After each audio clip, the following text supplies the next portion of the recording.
Selamat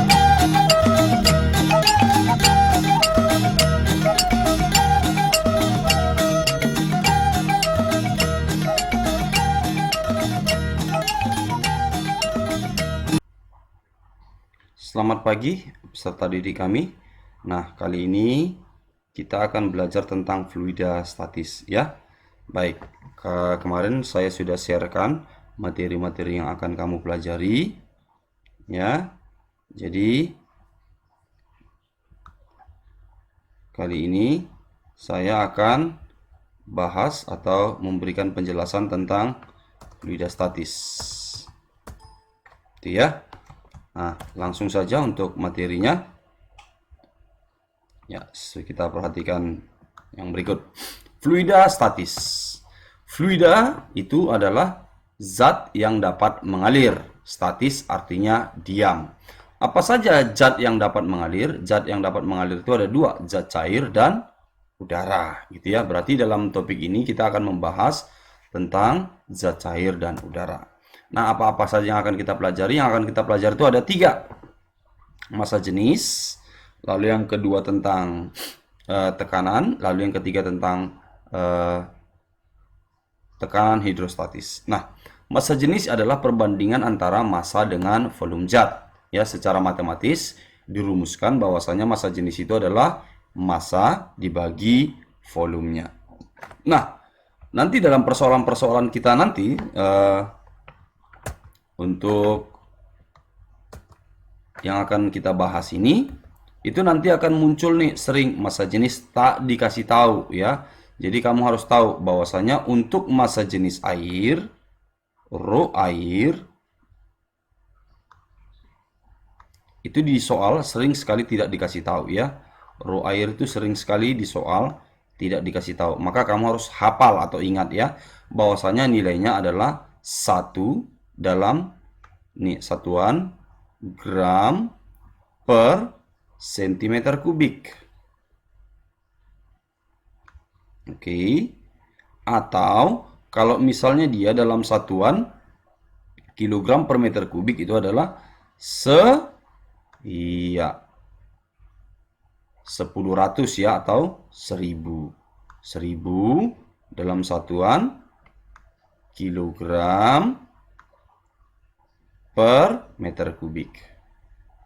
Ini ya. Jadi nanti di soal itu sering nggak dikasih tahu nih untuk nilai massa jenis air. Jadi kamu harus ingat nih. Makanya saya kasih tahu sekarang.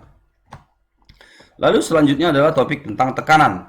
Tekanan adalah perbandingan antara gaya terhadap luas penampangnya ya. Tekanan gaya yang bekerja harusnya tegak lurus pada satu bidang. Jadi tiap satuan luas bidang yang dikenai. Jadi kalau dirumuskan dia dalam bentuk matematika itu adalah P sama dengan F dibagi A ya. A itu adalah luas penampang sedangkan F adalah gaya yang bekerja.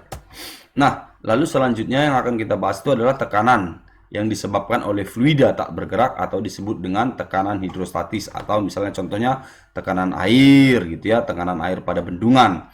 Jadi persamaannya bisa dituliskan atau diturunkan dari persamaan ini nih ya, bahwasanya tekanan hidrostatis itu adalah ini F dibagi A, karena F itu adalah sama dengan M kali G ya, M kali G per A. Nah, M dari persamaan rho tadi atau massa jenis, rho itu adalah massa per volume nih ya.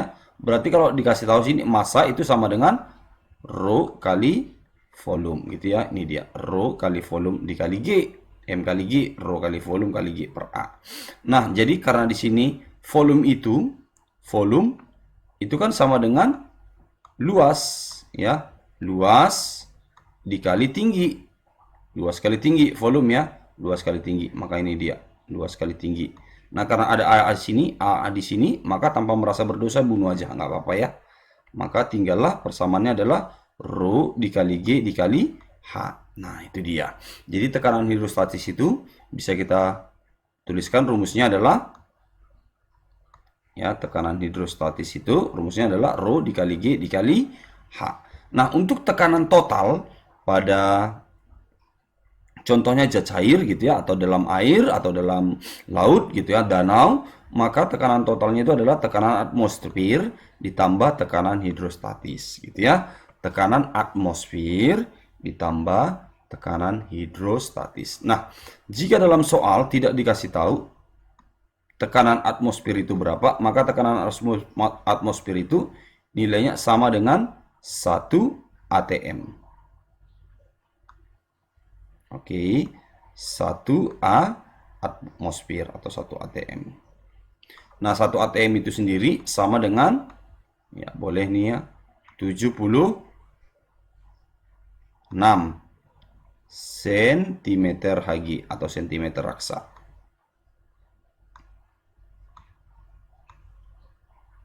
Itu dia, cm raksa ya. Atau boleh juga sebanding dengan, ya, sebanding dengan 10 pangkat, iya, 10 pangkat 5. Oke, Newton per meter kuadrat. Isi biasanya ya. Atau 10 pangkat 5 Pascal. Itu dia. Baik. Nah, langsung saja contoh soal nih. Sebuah paku yang memiliki ujung runcing dengan luas penampang nih. Luas penampang 1 mm kuadrat. Berarti di sini dikasih tahu bahwasannya luas penampangnya A itu sama dengan 1 mm kuadrat. Nah, hanya saja dalam persoalan ini yang kita gunakan itu harus dalam satuan internasional. Jadi bukan milimeter tapi harus dalam meter kuadrat ya. Harus dalam meter kuadrat. Nah, milimeter ke meter itu 10 pangkat minus 3. Tetapi karena ini kuadrat, maka nilainya adalah, ya, 10 pangkat minus 3-nya harus dikali 2. Jadi 10 pangkat minus 6 gitu ya. Dan selanjutnya dipukul dengan palu dengan gaya itu, gayanya F-nya itu sama dengan 10 Newton. Oke, 10 Newton. Oke. Nah, sekarang yang ditanya adalah berapa besar tekanan ya? Berapa besar tekanan yang diterima oleh kayu? Berarti yang ditanya adalah P. Nah, ini gampang saja. Tadi kan sudah dikasih tahu nih bahwasannya P itu adalah, iya, pintar. P itu sama dengan F, iya, F per A. Ya, langsung saja sama dengan, oke, F per A ya. F-nya berapa? 10. Lalu per A, A-nya berapa? Ini 10 pangkat minus 6. Tulis saja sini, 10 pangkat minus 6. Berarti kalau dibagikan, ini boleh menjadi bentuk perkalian, itu sama dengan 10, ya, dikali 10 pangkat minus 10 pangkat minus 6. Menjadi positif. Oke, 10 pangkat 6. Itu dalam satuan Pascal atau Newton per meter kuadrat ya. Ini sama dengan Pascal, ini sama dengan Newton per meter kuadrat. Oke. Jadi 10 pangkat 6 ini kan sama dengan mega ya, berarti bisa kita tulis itu menjadi 10 mega Pascal.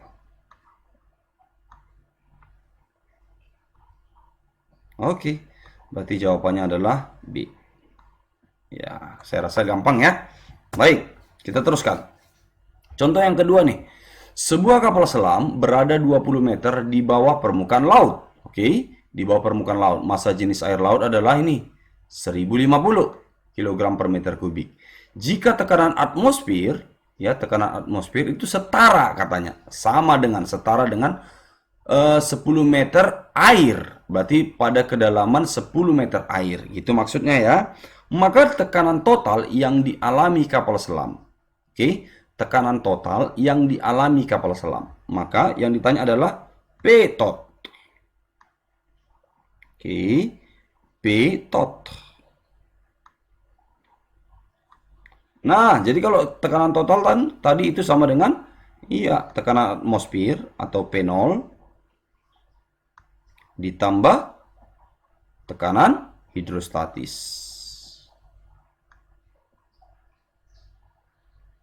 Oke, tekanan hidrostatis ya. Cuman hati-hati nih, pada soal ini dibilang setara dengan ini. Setara dengan kedalaman 10 meter air. Berarti dari sini kita harus uraikan dulu. Kedalaman 10 meter air apa? Nah, tekanan hidrostatis kan tadi rumusnya rho air ya. Bedakan rho air dengan air laut.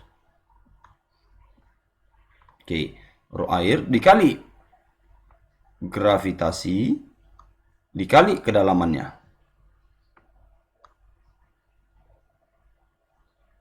Ditambah nih tekanan hidrostatisnya sendiri. Ini dia air laut ya, dikali gravitasi dikali kedalaman. Oke, berarti dari sini rho air, seperti yang saya bilang tadi di penjelasan sebelumnya, bahwasanya rho air itu kalau dalam satuan kilogram adalah 1000 ya. 1000 dikali gravitasi itu 10 dikali kedalamannya 10. Oke, tambah air laut. Air laut massa jenisnya adalah 1050 dalam soal. Oke ya, 1050 dikali gravitasi adalah 10 dikali kedalamannya. Kedalamannya di sini dibilangnya adalah 20. Oke, kalau kita kalikan nih 1000 kali 10 kali 10 adalah, iya pinternya, 100.000 atau 10 pangkat 5. Ditambah, oke, ditambah nih. Ini 200 dikali 1050 ya.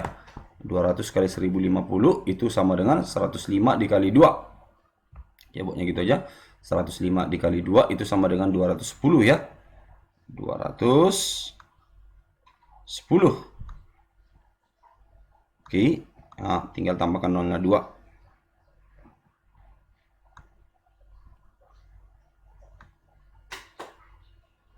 Oke, 2 tambah nih 3. 210.000. Oke. Nah, 210.000 ini sama dengan 2,1 kali, iya 2,1 kali 10 pangkat 5 ya. Jadi 10 pangkat 5 atau 100.000 ditambah 210.000. Berarti hasilnya adalah 310.000.